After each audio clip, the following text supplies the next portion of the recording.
Hey, welcome to Wine of the Month Club online wine tasting. I want to have a brief discussion about cork quality. You'll be seeing a lot of changes in the way wines are closed these days if you haven't seen them already. To go way back 300 years when Dom Perignon invented the idea of putting cork to seal a wine bottle, up until that point they had used like a rag and some olive oil or paraffin or fat. And so for 300 years we've been using the same product to close our wines, and that's a natural cork. Well, this is a very interesting product right here. This is actually a piece of cork bark, and you can see it's about that thick, about 2.5 inches, and they just plug the corks right out of them. They just come, there's a hole there, and they can just pull them right out. And what's been happening is these cork trees need to be harvested somewhere between 7 and 15 years old to get good, dense, quality cork.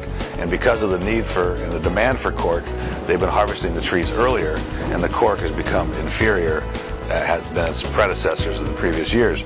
So now what they do is they plug the corks like we see here, they treat it with bleach or other antibacterials, and then they coat them in wax or silicone and they insert them in the bottles.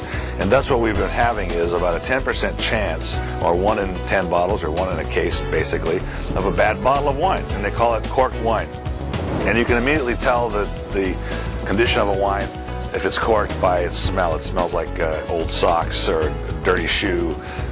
It's moist and it's kind of musty, and it's quickly identifiable when you pour it in the glass. And that's purely the fact because cork is a natural product, and it has bacteria in it, or it can, and will affect the wine. So the first step that they took in order to prevent musty wine from bad corks is they came up with a synthetic cork. And there are two basic styles of synthetic cork on the marketplace.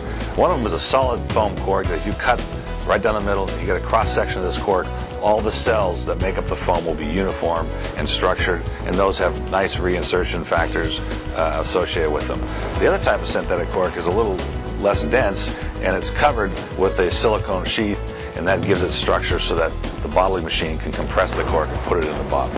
And so you see a lot of these.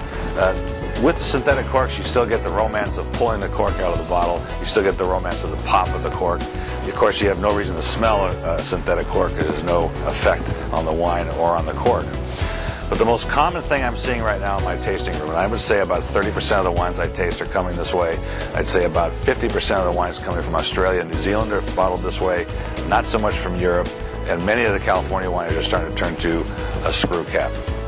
And when screw caps were one time considered a cheap wine, like Gallo's, Hardy Burgundy, and Rhine wines from the 70s, there are very expensive wines now that are bottled in a screw cap.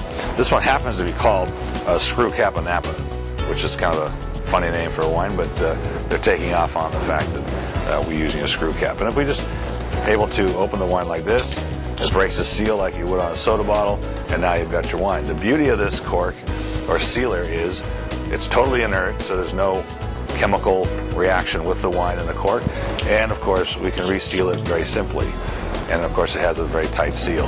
And from a wine tasting standpoint, they're great, because when I come to taste wine, I don't have to spend a lot of time opening all the corks or extracting all the corks that I'm tasting. And when we taste 60 or 70 wines on a Tuesday, it becomes rather time-consuming to open all the wines. At the same time, there are customers that resist screw caps and want only cork-finished wines, and we can still accommodate those. But in the future, your children, your children's children will be drinking wine from a screw cap. So, and the antithesis of Screwcap and Napa, enjoy your wines with screw caps, with regular cork, or a synthetic cork.